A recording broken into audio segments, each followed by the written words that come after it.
Creating roles का मतलब यह है कि रोल बनाए कैसे जाते हैं। अभी तक हमने जितनी डिस्कशन की है उसमें हमने मैनेज करने की कोशिश की है कि रोल क्या होते हैं, रोल के बेनिफिट्स क्या हैं, उनकी करेक्टरिस्टिक्स क्या हैं, रोल और प्रिविलेजेस का क्या कंपैरिजन, अगर हम रोल ना बनाएं तो क्या कॉम्प्लेक्सिटी बन सकती है। अब हम डिस्कस करेंगे रोल बनाए कैसे जाते हैं। एसक्यूएल क्रिएट स्टेटमेंट हम यूज़ करेंगे रोल के लिए, और सिंटैक्स इसका डिस्कस करेंगे, रोल का सिंटैक्स किस तरीके से हम रोल में पॉसिबल ऑप्शंस के साथ बना सकते हैं, रोल विद एडमिन ऑप्शन क्या है, और इसी तरीके से सिंटैक्स के बगैर अगर हम इसको इंटरप्राइज मैनेजर में मैनेज करते हैं तो कैसे करेंगे। Use create role statement to create the roles. Create role system privileges आपके पास होनी चाहिए या उस यूज़र के पास होनी चाहिए, और एडमिन ऑप्शन के साथ हम इसको मैनेज कर सकते हैं। You need to decide set of privileges to put in one role and user who will use those privileges by assigning just role. अब हम देखते हैं कि रोल में हमारे पास क्या ऑप्शंस अवेलेबल हैं।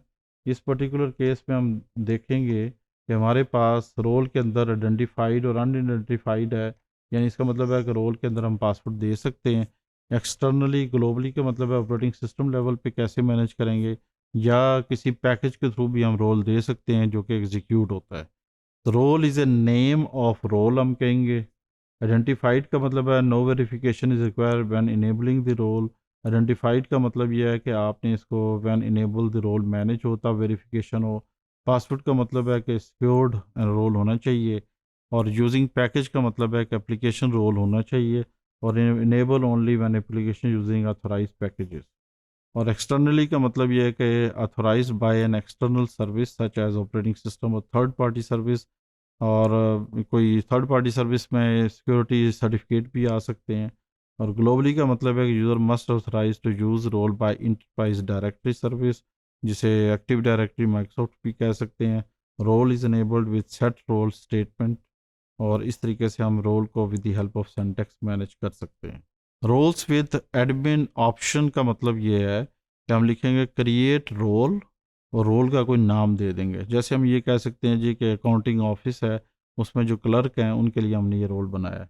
बाय बाय पासवर्ड हम इसको कैसे करेंगे, हम ये लिखेंगे create role role name identified by password called bonus. Identified externally का मतलब ये है कि हम इसको आइडेंटिफाइड एक्सटर्नली करेंगे। इसका मतलब है कि रोल जो है वो through operating system user ID और पासवर्ड के थ्रू मैनेज हो सकता है।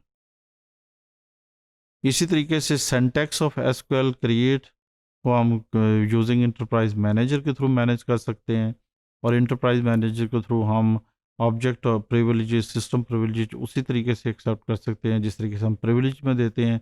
और अब हम रोल में वो मैनेज करके और इंटर पासवर्ड या हम उसका लॉगिन दे के और फिर रोल के मैं प्रिविलेजेस ऐड करके हम वो रोल असाइन कर सकते हैं।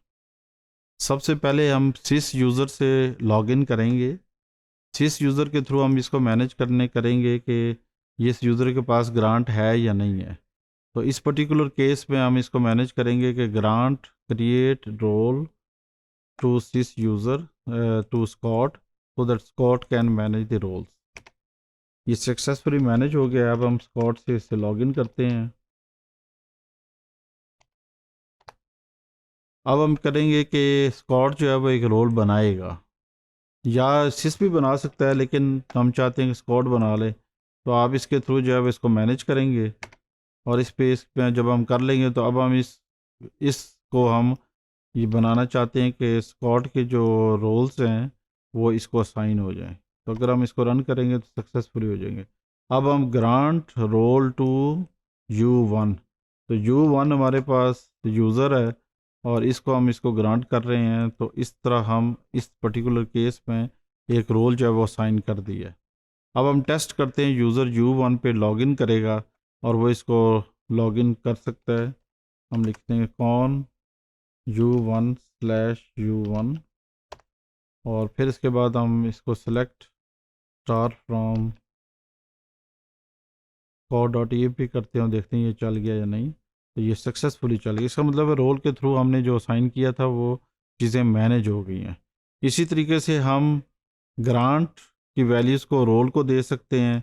अगर हम एक नया रोल क्रिएट कर लें और ये यूज़र व्यू जो है पहले बन चुका है हमारे पास, तो हम इसको दे सकते हैं। तो इस पर्टिकुलर केस में अगर हम इसको रन करते हैं तो हमारे पास ये ऑप्शन आ जाती है।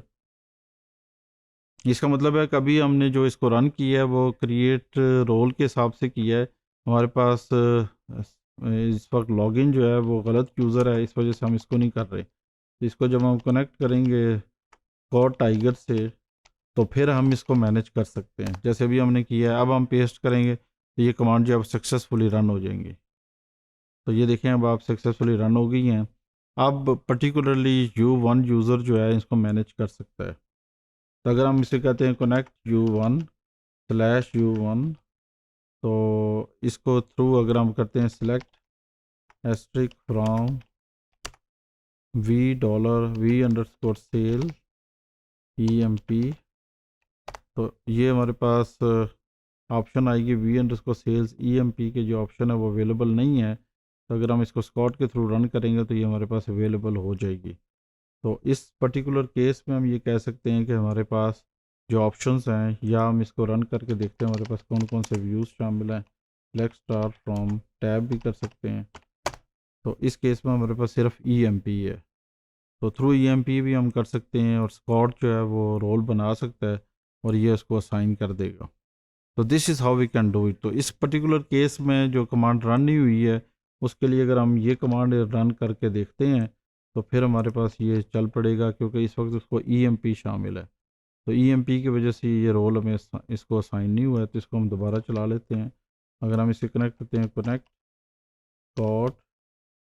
./टाइगर, और अब हम इसको रन करेंगे तो hopefully it will run successfully.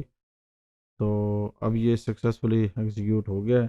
तो कनेक्ट U1 करेंगे, /U1 करेंगे, तो अब हम इसको करेंगे select star from V_sales EMP। तो इस फॉर्म में अगर हम करेंगे तो इसका मतलब ये है कि हमारे पास scott.v की हमारे पास ऑप्शन नहीं है, और ना हमने इसको ग्रांट किया है। लेकिन अगर इसको हम ग्रांट कर देंगे तो फिर ये व्यू जो है वो सक्सेसफुली एग्जीक्यूट हो जाएगा। This is how I can create the grant options with the role.